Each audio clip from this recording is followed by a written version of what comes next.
On the brink of war, it seemed, with North Korea. Before their friendly summit, President Trump fired off several pointed tweets, including the one you may remember, calling Kim Jong-un Little Rocket Man. But we are learning from Bob Woodward's new book that a tweet the president almost set, some worried could have prompted a war. He drafts a tweet saying we are going to pull out dependents from South Korea, family members of the 28,000 people there. At that moment, there was a sense of profound alarm in the Pentagon leadership that, my God, one tweet, and we have reliable information that the North Koreans are going to read this as an attack is imminent. Remarkable. Our Will Ripley is live now in Pyongyang. Pulling out dependents, Will, knowing how North Korea watches very closely moves by the South and certainly the U.S., would they have seen that potentially as a precursor to war? Absolutely, Jim, and a lot of it would have really depended on the timing of the tweet. Let's say that President Trump tweeted that, and he didn't, but if he would have sent out that tweet at the time that the U.S. was staging large-scale joint military drills, which happened, they did happen every year until they were suspended by President Trump around the time of that summit back in June.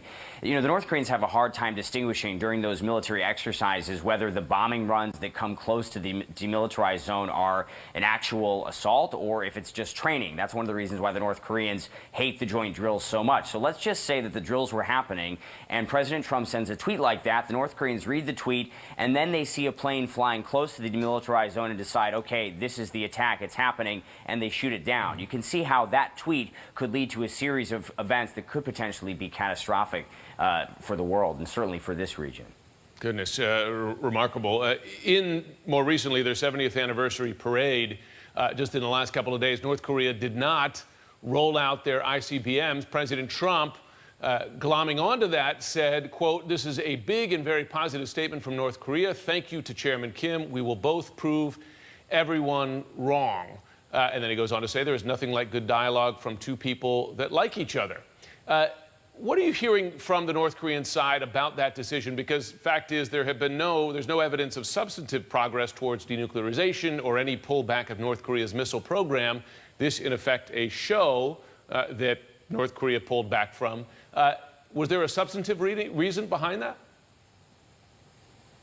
Well, I mean, if you think about it, Jim, it's really remarkable what Kim Jong-un pulled off over the weekend. He staged a military parade, which had the potential to be highly provocative, and yet because he chose not to display the intercontinental ballistic missiles that he still possesses, and likely he possesses even more than he did at the last military parade I attended in April of last year when they unveiled these ICBMs, because U.S. intelligence has indicated that North Korea is likely building new missiles every single year. He hasn't gotten rid of any of them or dismantled any of them, but because he didn't put them in the parade, he gets praise from the U.S. president, possibly bringing the U.S. stalled diplomatic process back on track. At the same time, he hosted a special envoy of Chinese President Xi Jinping. They raised hands together. He solidified that relationship. Xi is expected to visit Pyongyang at some time in the near future, and China even put out a statement saying they greatly value North Korea's efforts towards denuclearization. So simply by managing the optics, Kim Jong-un has scored political points with two superpowers, and he still has all the nuclear weapons today that he had yesterday and likely will have tomorrow and in the weeks to come.